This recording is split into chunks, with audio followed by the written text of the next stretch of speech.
Welcome back to the circuit with Niki Lauda.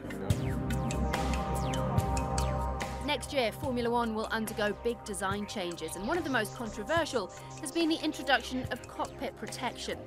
The sport's governing body, the FIA, seriously considered two designs, the halo and the aeroscreen, before opting for the halo for 2017 because it's further ahead in its development. And the move has been met with a mixed reaction. For me, single-seater racing and F1 has always been open. I'd like to see it open in the future. I think it's a good thing. For sure there's no harm. It's an important part of my job that this sport is dangerous, and we have to maintain it as such. My opinion is, if we continue only to think of making a 110% safety issue, we're going to destroy Formula One.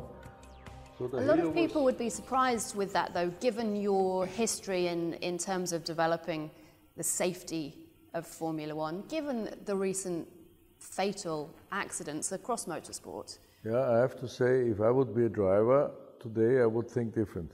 But now I have to think of the whole Formula One attraction. Why are we watching? Good racing, a bit of danger, always there, and unbelievable driver performance to keep these cars under control. To make this real decision, you need to really be clever to make something which is safer for the drivers, because you have to think of accident like Alonso, where the car turns over, it could catch fire if you can't get out of the car because halo is there.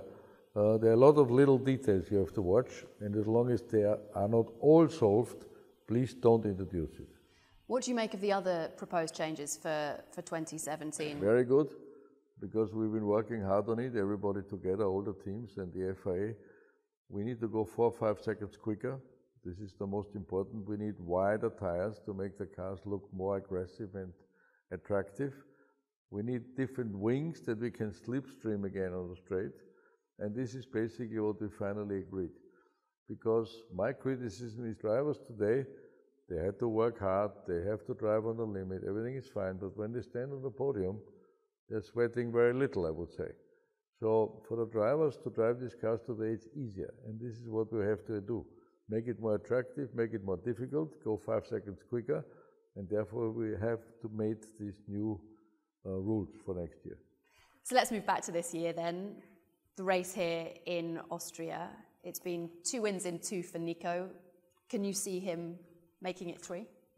Austria was always a difficult race because there are not many corners, basically, so a good car cannot really show its potential. There is an engine circuit, no question about it.